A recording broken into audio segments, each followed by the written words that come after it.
Friends, this election is about more than who gets what. It is about who we are.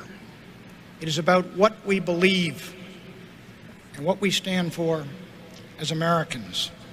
There is a religious war going on in this country. It is a cultural war as critical to the kind of nation we shall be as the Cold War itself, for this war is for the soul of America. And in that struggle for the soul of America, Clinton and Clinton are on the other side, and George Bush is on our side. The new culture war raging across America is over books. Some parents and politicians have suddenly gotten very concerned about which books are available in schools. And they're dealing with this problem that they invented, by the way, in a time-honored way, with a good old-fashioned book ban. America, right now, has moved into a period of deep political polarization because the left is speeding so fast to the left. I mean, they're Thelma and Louise off the cliff. Remember, 30 years ago, the concept of decriminalizing homosexuality was still a controversial idea in the United States. And then the United States was like, well, you know what? We're not going to criminalize bedroom activity, which I think is the right move. And then there's an argument about civil unions. And people are like, should they get the same sort of contractual benefits as people who are married? People, two men versus a man and a woman? And people on the right like, oh, sure, okay, I guess. And then it went to, okay, gay marriage that's exactly the same under law and treated with respect by everyone.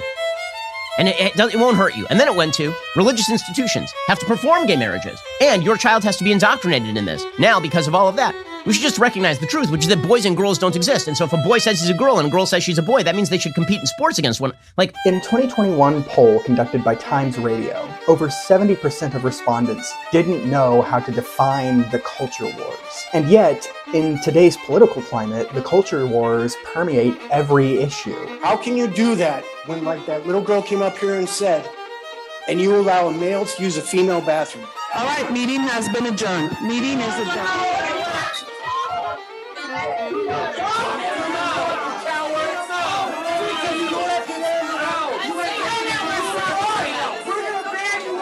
Is the focus purely political? Is it religious? Is it about bathrooms or churches or the president? This is like a civilizational or cultural cancer. The idea, I mean, Jordan Peterson was knocking on the door when he was calling it postmodern neo-Marxism. And then Helen and I were like yelling at him, totally wrong. No, totally right. Nobody is willing to give a straight answer because nobody knows. Everyone is making it up as they go along. But this is a huge problem because the culture wars are becoming more and more a part of politics. And their influence is reshaping how we understand and respect our institutions and each other as political actors. My name is Noah Huey. I'm a 4-time independent author and 2-time podcast host. I'm also worried that the culture wars are doing more damage to my country and countries around the world by changing the way we understand our politics and how that influences political action.